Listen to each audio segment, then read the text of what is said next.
Okay, good morning everyone. Yeah, request everyone to please rise for the start of the attendance. Let us put ourselves in the holy presence of God as we pray in the name of the Father, Son, and Holy Spirit. Amen. Heavenly Father, we thank you for bringing us together for this pre-meeting conference. Guide us with your wisdom and fairness, that we may conduct this meeting with transparency, integrity, and accountability. Bless the committee, the leaders, and all the participants with the clarity and cooperation. May our decisions serve the community and lead us to a successful outcome. In Jesus' name we pray. Amen.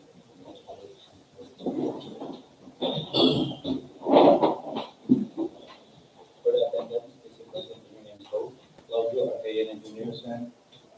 Element Piofi Chavian, Julius Cesar Padao, President.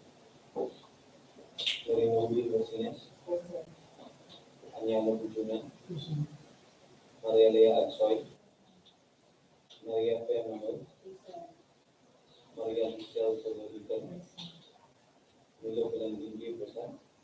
Gregor Armanchola, Present. Saira de Morigo, Emilio Hari, Grace Lina Cabalan, and Maria Teresita de la Cruz. We have a total of 14 attendees for this pre-meeting conference for civil works, with one attendee from our participating or interested leader, one attendee from the planning and design section, 9 attendees from the Baclayon and Secretariat, and 3 out of 5 members of the Bidding Awards Committee are present. Baclayon. With the majority of the members of this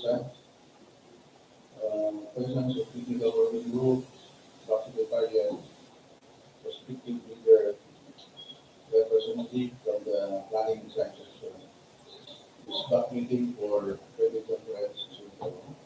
We would like to call this private conference. Again, good morning everyone and welcome, especially to our respective leader. This private conference today, February 14, where they will provide for 6 civil works projects. Really, for project number 1, with contract ID number 2523-0098, with rehabilitation and reconstruction of roads with steps, slope collapse, and landslide, Tertiary road, Junction DNR, Cortes-Balilihan-Catigbian-Macaas road. Kilometer 48+400, kilometer 48+491, is approved. Budget for the contract of 96,500,000. Contract duration to 11 days. Second project with contract ID number 25-0099. Construction of road within Bawal Street, Barangay, Landican, Baclayon, Buhol, with approved budget for the contract of 4,950,000. Contract duration of 42 calendar days. Third project, contract ID number 25-0100, with contract name, construction of pool at Magsaysay Street, Barangay Manga, Tagbilaran, Buhol, with approved budget for the contract of 8,910,000. Contract duration 69 calendar days. Fourth project with contract ID number 25-0101, with contract name, construction of road, Barangay Cawayan to Barangay Bunacan to Barangay Bosongon, Tubigon, Bugho, with approved budget for the contract of 19,800,000. Duration 146 calendar days. Fifth project with contract ID number 25-0102, with contract name, construction of road, Barangay Lourdes to Barangay Tangnan, Panglao, with approved budget for the contract of 29,700,000. Contract duration 165 calendar days. For the sixth project, with contract ID number 0103, with contract name, construction of multipurpose building, Barangay Bugho, Bosongon, with approved budget for the contract of 4,950,000. with contract duration of 150 calendar days.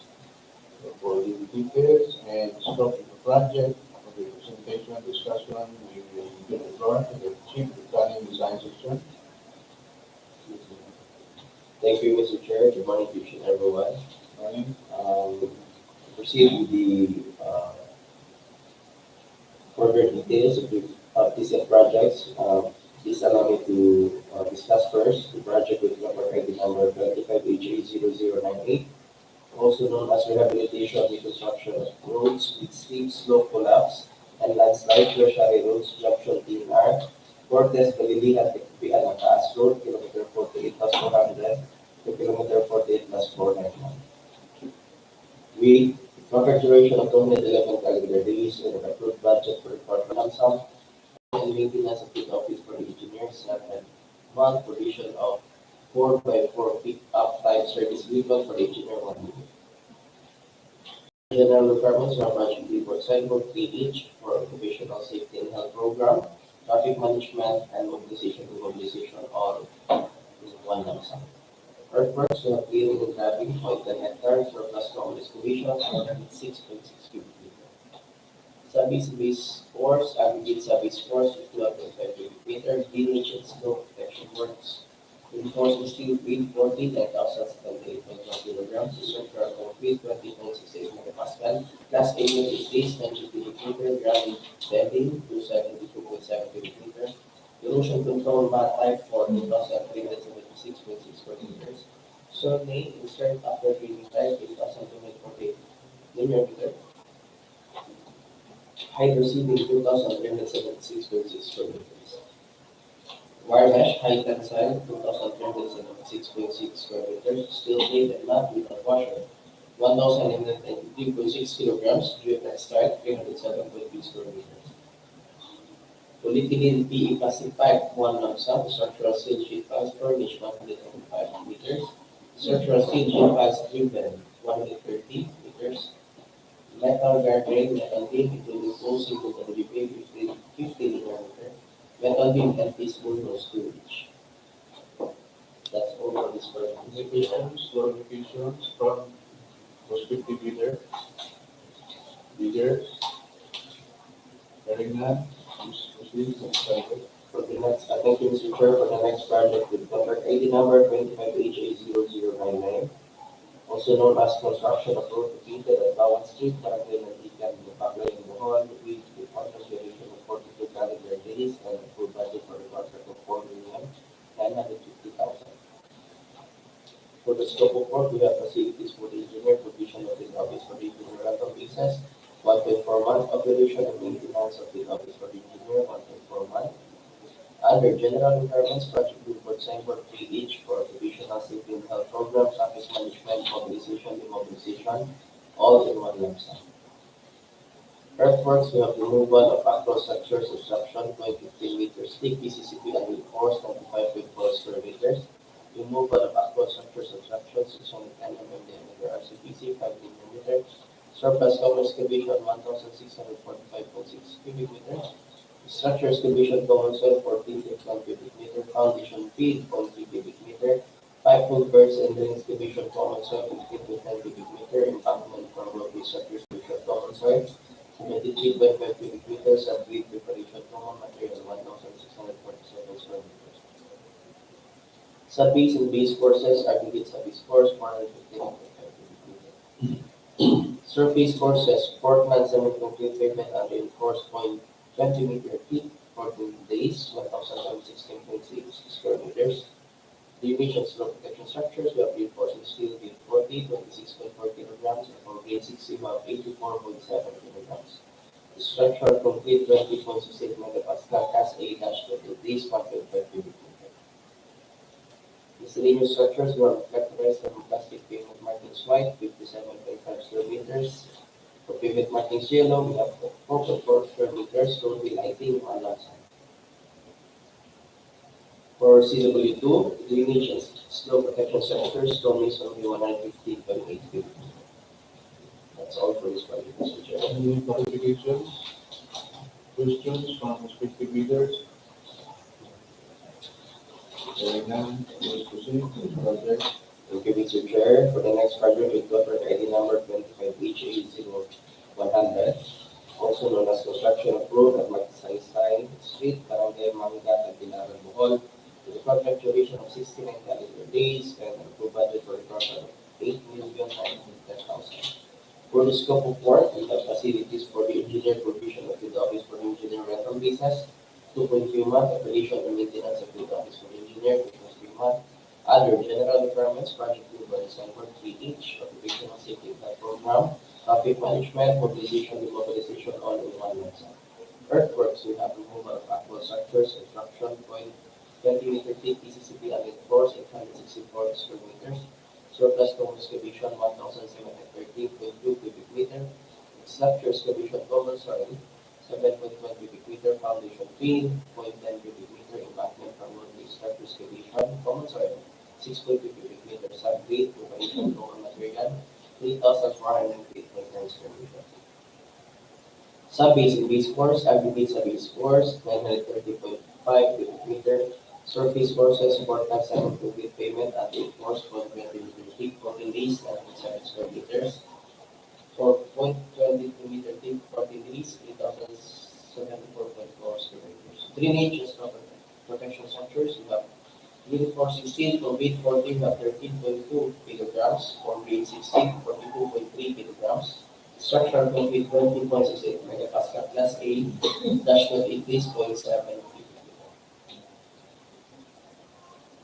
Reflect on miscellaneous structures, reflectorized thermoplastic pavement markings, white, 100.8 square meters, roadway lighting, 1. That's all for this project. Any questions, clarifications from prospective leaders? Hearing none, please proceed with the project. Thank you, Mr. Chair. For the next project, we have contract ID number 25HA0101. Name contract, construction of road, Barangay Cawayan and Barangay Bunacan to Barangay Bosongon, Tubigon, Bohol. The contract duration of 146 calendar days and approved budget for the contract of 19,800,000. For the scope of work, we have facilities for engineer, provision of the office for the engineer rental business for first 9 months, operation and maintenance of the office for the engineer for first 9 months.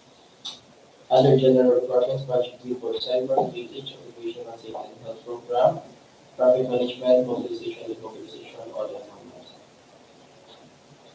Earthworks, we have removal of structures, construction, 1 lump sum, removal of actual structures, construction, 610 mm diameter RCPC, 18 mm.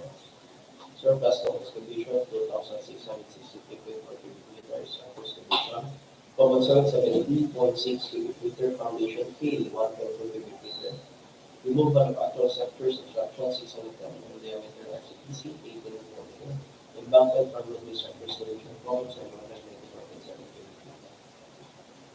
Subgrade preparation, common material, 5,710.10 square meters. Sub-base and base courses, aggregates and base course, 1,720.6 cubic meter. Surface courses, Portland cement, concrete pavement reinforced, 0.20 meter deep, 14 days, 4,160 square meters. Drainage and flow protection structures, reinforcing steel grade 40, 150 kilograms, for grade 60, 493.4 kilograms. Structural concrete, 27.58 megapascal, class A to 8 days, 7.3 cubic meter. Pipe work, class 4 RCPC, 900 mm diameter, 18 millimeter, grounded to from class A, 29.5 cubic meter. Miscellaneous structures with a metal, guardrail, metal beam, including full single and beam, 190 meter metal beam, empties, Bugho, 6 inch, hazard markers, 450 by 600 mm size, 17 inch. Reflectorized thermoplastic pavement markings white, 182.7 square meters. Reflectorized thermoplastic pavement markings yellow, 75 square meters. Roadway lighting, 1 lump sum. For CW2, we have shown masonry, 671.3 cubic meters. That's all for this project, Mr. Chair. Any questions, clarifications from prospective leaders? Hearing none, please proceed. Thank you, Mr. Chair. For the next project, we have project with contract ID number 25HA0102. Name of contract, construction of road, Barangay Lourdes, Tangnan, Panglao, Bohol. For the contract duration of 165 calendar days. And approved budget for a contract of 29 million.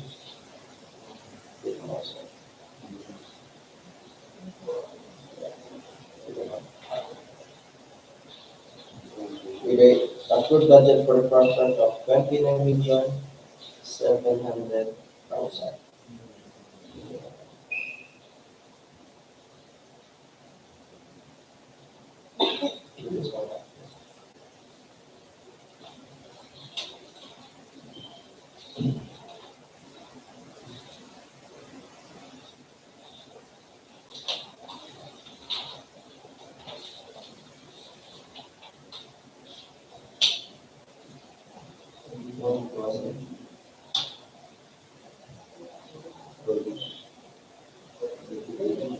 Okay,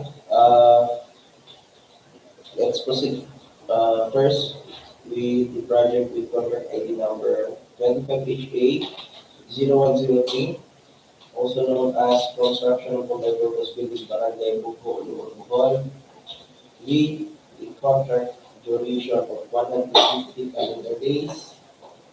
Approved budget for the contract of 4,950,000.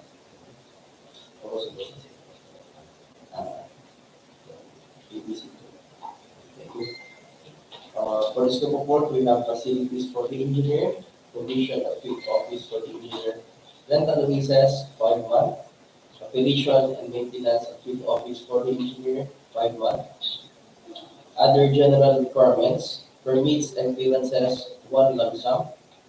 Project billboard, signboard, to each. Occupational safety and health, 1 lump sum. Mobilization, demobilization, 1 lump sum. Earthworks, we have removal of structures and also construction, 1 lump sum. Structure excavation hard rock, 31.9 cubic meter. Embankment from roadway structure excavation hard rock, 20.5 cubic meter.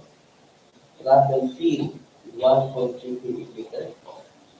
Reinforced concrete work, we have structural concrete, 3,000 PSI class A 28 days, 18.6 cubic meter. Reinforcing steel before grade 40, 665.3 kilograms. Reinforcing steel before grade 60, 2,297.2 kilograms. Formworks and falseworks, we have 77.9 square meters. Miscellaneous hardware.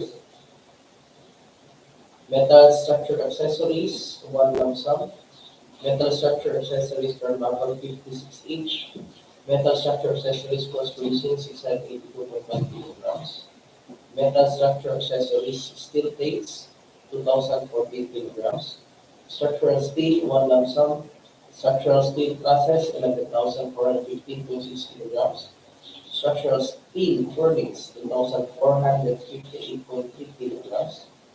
Roofing works, we have fabricated metal roofing accessory, gauge 26.551 millimeters flashing, 43.8 millimeter, pre-painted metal sheets above 0.427 mm corrugated long span, 584.6 square meters. Painting works steel, 1,233.2 square meters.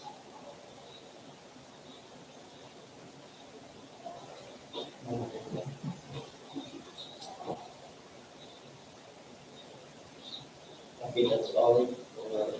Questions, clarifications from prospective leaders?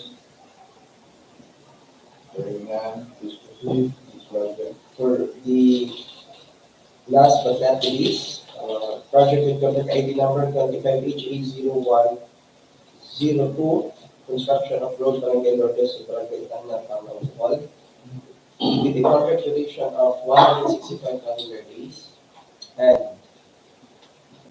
approved budget for the contract 29,700,000. For the scope of work, we have facilities for the engineer, provision of field office for the engineer, rental leases, 5.5 month provision of furniture, fixtures, equipment, and appliances for the field office for the engineer, 1 lump sum. Operation and maintenance in field office for the engineer, 5.5 months. Provision of 4x4 as service vehicle for the engineer on rare rental basis, 5.5 vehicle month. Operation and maintenance of 4x4 pickup type service vehicle for the engineer, 5.5 vehicle month. Other general requirements, project billboard, sidewalk, each operational safety and program, traffic management, mobilization, demobilization, all in one lump sum. Earthworks, surplus common excavation, 6,435.8 cubic meter. Structure excavation common soil, 98.8 cubic meter. Foundation field, 2 cubic meter. Embankment from roadway, structure excavation common soil, 88 cubic meter. Subgrid preparation common material, 10,927.6 square meters. Subbase and base course, aggregate subbase course, 3,254.2 cubic meter. Surface courses, Portland cement concrete pavement, active force 1.50 meter thick, 40 leads, 8,527.8 square meters. Drainage and storm protection structures, reinforcing steel grade 40, 184.8 kilograms. Reinforcing steel grade 60, 592.8 kilograms. Structural concrete 20.68 megapascal, class A-38, base 10.2 cubic meter. Miscellaneous structures, reflectorized and plastic pavement markings white, 247.6 square meters. Roadway lighting, 1 lump sum. That's all for this project, Mr. Chair.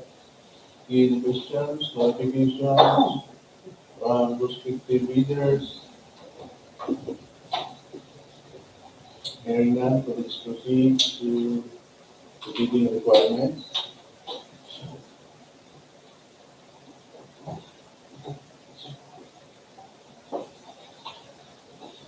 So for the bidding requirements for 7 works projects for General Appropriation Act 2025 projects, we call for issuance of SARO status.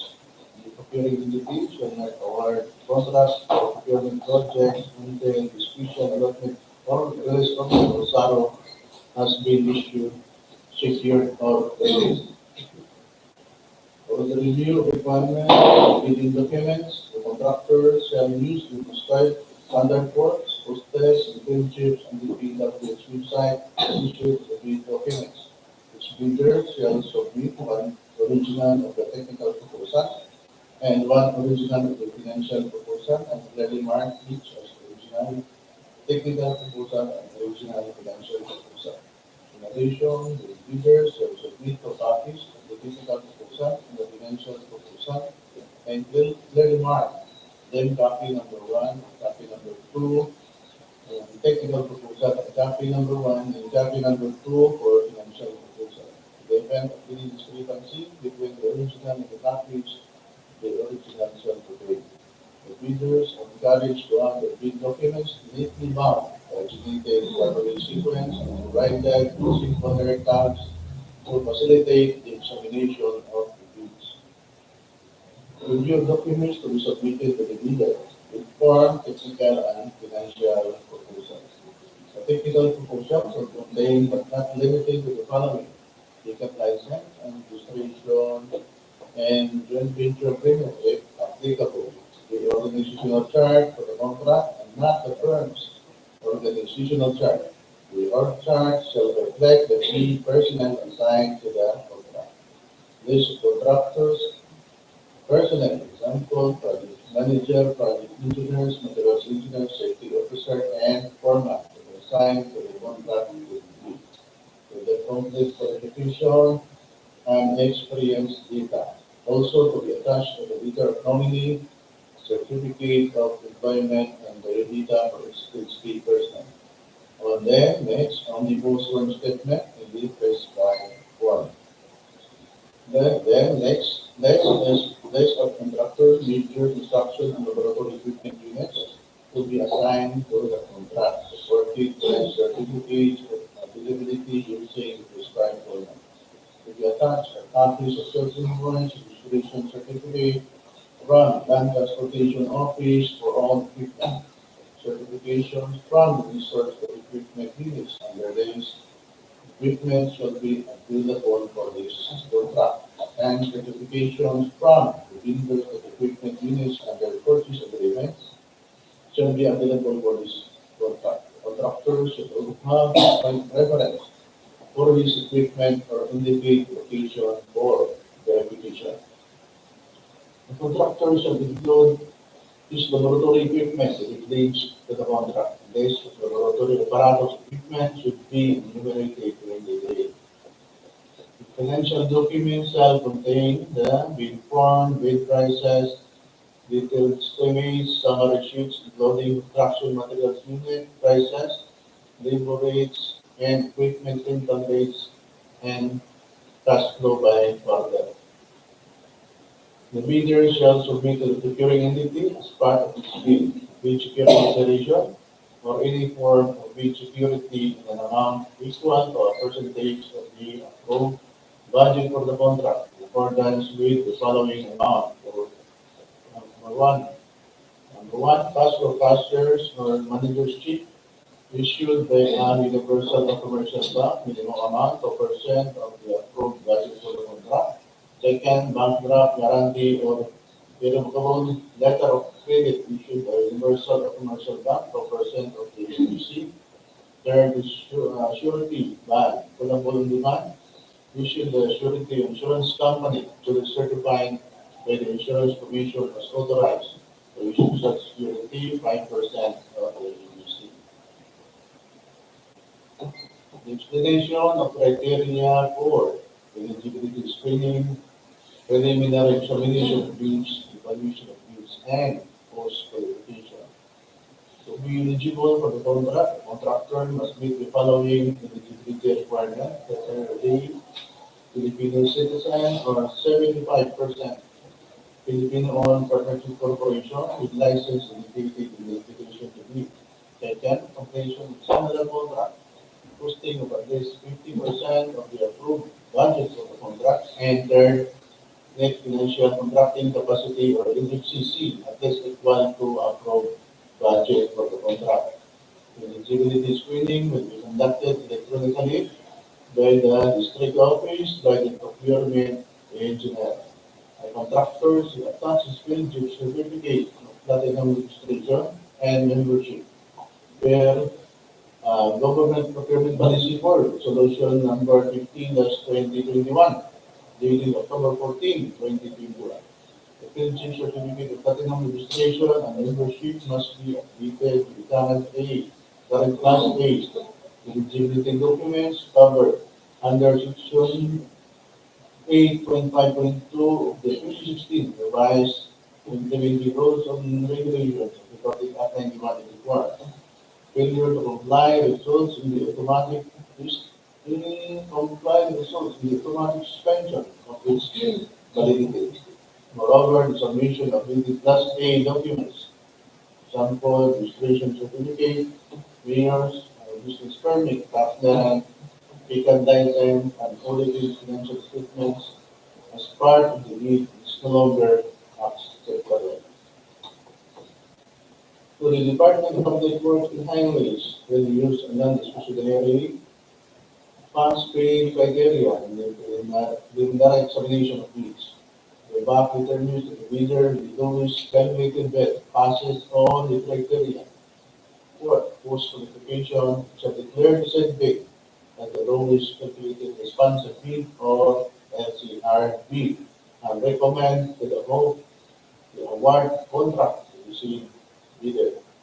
The contractors under small a and small b categories with a similar experience on the contract of the bid may be allowed to bid if the cost of such contract is not more than the allowable range of contract costs are of their registration based on the guidelines as prescribed by the Philippine Contractors Accreditation Board.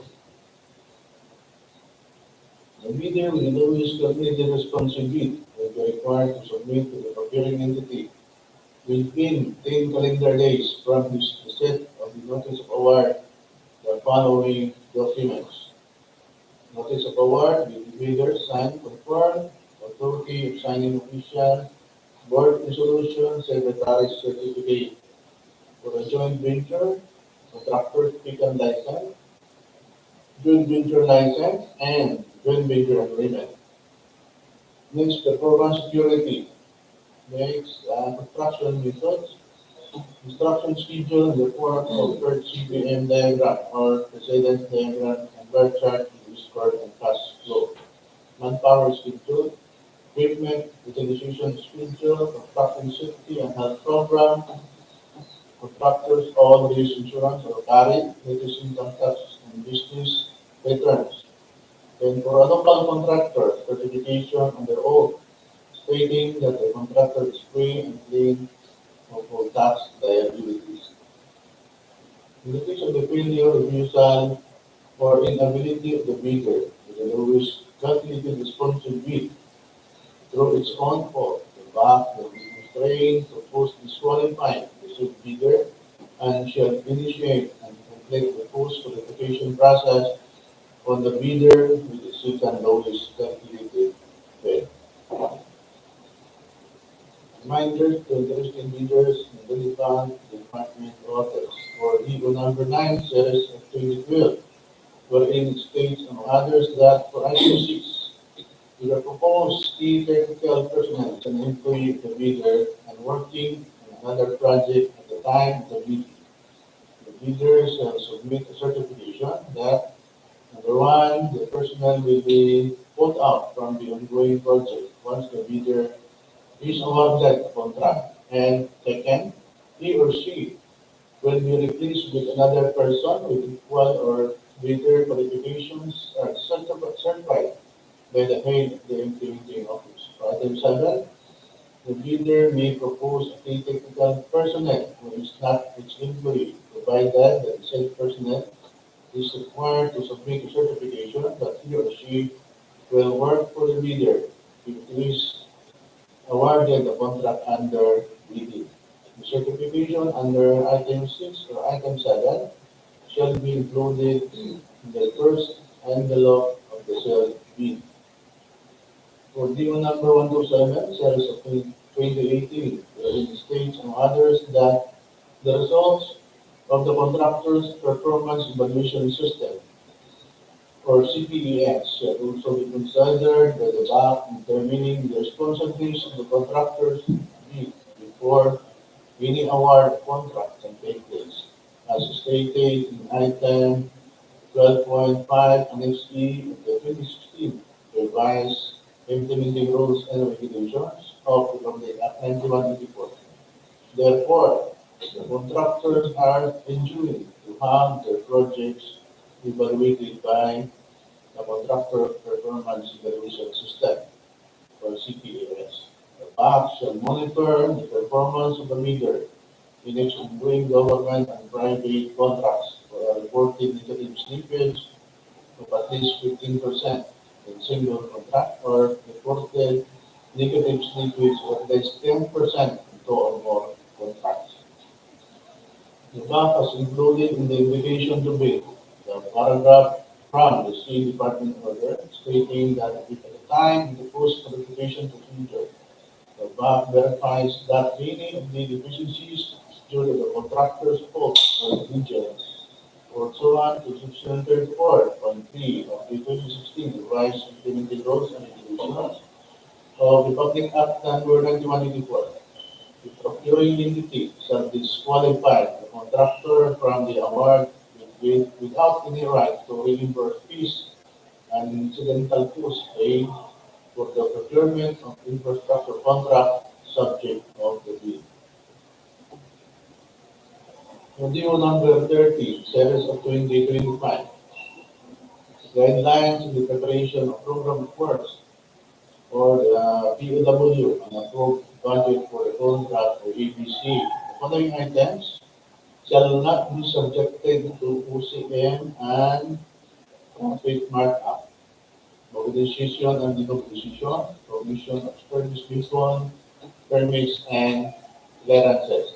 Second, the following non-civil works items shall not be subjected to overhead, contingency, and miscellaneous markup. The field laboratory office and living quarters and rental leases, furnishing of furniture, laboratory equipment, survey equipment, photographs, health and safety, traffic management, and environmental compliance. This DEO number 30 series of 2025, this subconsists the department order, the previous department order 197 series of 2016. For DEO number 28 series of 2024, the three-strike policy in the procurement of infrastructure, goods and consulting services, contracts were in. It states, among others, that classification of offenses that triggers the three-strike policy. First, withdrawal from the bidding process, submission of a non-participation letter, or failure to submit a bid after purchasing the bid documents. Second, submission of late bids without valid reasons as determined thereby. Third is submission of patently insufficient bid. Coding number 227, series of 2024, from suspension of Department Order number 148, series of 2024. In order to address the foreseen delay in implementation of new infrastructure projects due to the unavailability of DPWH accredited project engineers who are currently assigned to contractors and consultants to ongoing projects. The implementation of the Department Order number 148 series of 2024 regarding the guidelines in the accreditation and assignment of contractors and consultants project engineers is hereby suspended until further notice. This directive to suspend the application of DO number 148 series of 2024 shall not apply to the implementation and construction of buildings and bridges. As for the construction of buildings and bridges, accredited project engineers shall be assigned by contractors and or consultants. For DO number 110, series of 2024, implementation of ISO 9001:2015 certification requirements for large A, feature B, and medium A contractors in the procurement of infrastructure projects of the department ISU. Accordingly, all entities within the department are required to include ISO 9001:2015 certification or its latest version as part of the project requirements in the bidding documents for infrastructure projects. This requirement applies to bidders classified under the following Philippine Contractors Accreditation Board or PICAP size range and are participating in the department's procurement of infrastructure projects with approved budget for the contract or EBC range to meet. For PICAP size range, large A, allowable range of contract cost more than 300 million but less than 450 million. Effectivity, this is already in effect, January 1, 2025, so political size range. For medium B, more than 150 million but less than 300 million. Effectivity, July 1, 2025. And pickup size range for medium A are for allowable range contract cost more than 30 million but less than 150 million. Effectivity, January 1, 2026. For DO number 241, series of 2024, guidelines on the processing, approval, and reporting system of Construction Safety and Health Program or CSHP for DPWH infrastructure project. First, the contractor shall submit the Construction Safety and Health Program not later than 3 calendar days from the issuance of notice of award to give time for its evaluation and approval. Then the head of the implementing office, upon the recommendation of the Construction Safety and Health Program focal person, shall approve the CSHP not later than 7 calendar days from the issuance of the notice of award to the contractor. Then the DPWH approved the Construction Safety and Health Program is a requirement for the processing and approval of the contract agreement. Moreover, no claims by the contractor, advance payment, or first progress billing shall be processed and paid without the submission of the DPWH approved Construction Safety and Health Program. So the DPWH will only approve construction safety and health program through a form prescribed by the Department of Labor and Employment. We found in order. The DPWH projects shall not be implemented without the approved construction safety and health program by the head of the DPWH implementing office. The submission of bids. Shown below are the dates of availability for the bidding documents that may be acquired by interested bidders and corresponding applicable fee. For contract ID number 28HA, 25HA 0098, applicable fee is 50,000.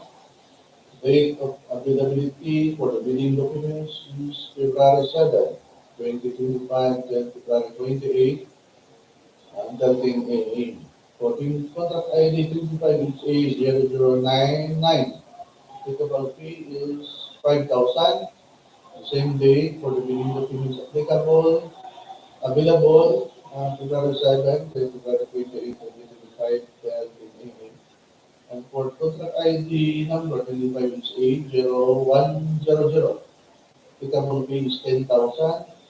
Availability for the bidding documents is the same, with the same date, February 7, 2025, and February 28, 2025, and 13 a.m. For 25HA0101, 0101, applicable fee is 25,000. The same date for the availability of bidding documents, February 7, 2025, until February 28, 2025, until 10 a.m. For the 25HA 0102, the same fee is 25,000. The same date for the bidding documents available, February 7, 2025, and February 28, 2025, until 10 a.m. For 25HA 0103, applicable fee is 5,000. The same date for the bidding documents availability, February 7, 2025, to February 28, 2025, at 10 a.m. Upon payment of the applicable fee for the bidding documents, pursuant to the latest guidelines issued by the Government Procurement Policy Board, the interested bidders shall bid the bidding documents from the procurement staff office, DPWH Bohol, Brgy, Lourdes, Tagbilaran, Tubigon. Bid submission will be done manually or electronically online. However, bidders should only select one mode of submission, either manual or electronic. Similar to manual submission, the guidelines for the preparation and submission of an electronic bid are contained in the bidding documents. Bids are usually received by the Work Secretariat for manual submission or electronic bids underscore goal first at DPWH.PH for electronic submission on the schedule on or before 12 noon of February 28, 2025. Late bids shall not be accepted. Bid opening shall be on February 28, 2025 at 1 o'clock in the afternoon at the Bank Conference Room, Department of Public Works and Highways, Call First District Engineering Office, Bawal District, Tagbilaran City, Bohol, and sa District, our YouTube channel. Bids will be open in the presence of the leaders' representatives who choose to attend the opening of bids. Bids shall be submitted by the leader himself, which is authorized liaison officer. Any other person which is required to present a special power of attorney authorizing him or her to submit the bids. So for additional provision and invitation to bid, for item 4.1 as provided in section 25.1 of the 2016 revised implementing rules and regulations of Republic Act 9184, bidders shall submit their bid through their own duly authorized representative. For item 4.2, to further clarify, the bidder's representative must be named with the contractor's registration certificate recorded in the Department of Public Works and Highways Civil Works application. Otherwise, there must be a duly signed and notarized special power of attorney, CD, or sole proprietorship or board partnership joint venture resolution with secretary's certificate for corporation, partnership, joint venture, cooperative, presented hard copy and soft copy thereof must also be emailed to Bohol First Secretariat@gmail.com using the official email of the bidder registered in the civil works application for verification. Failure to send a copy of the documents mentioned above from the official civil works application registered email address to the bidder shall result in the bidder not being issued. Shall result in the bidder not being issued an order of payment nor being allowed to submit draft bid proposals.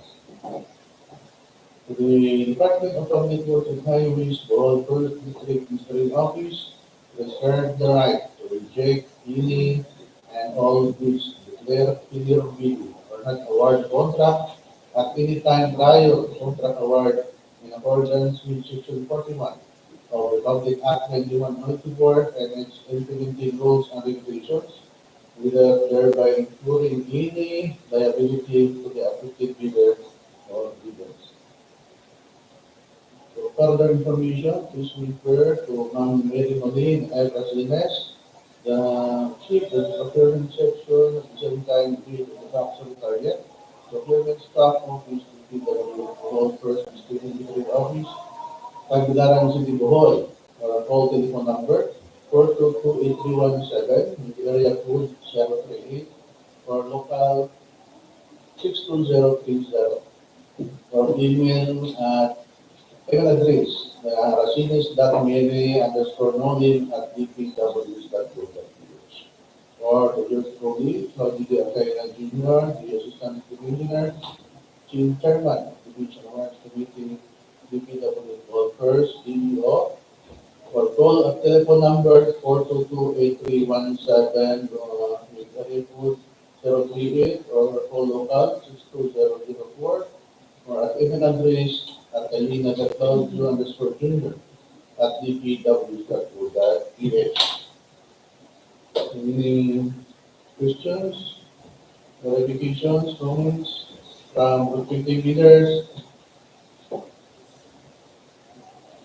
from the back members? Very nice. So that is our previous conference for today. February 14, 2025. Happy Valentine's Day.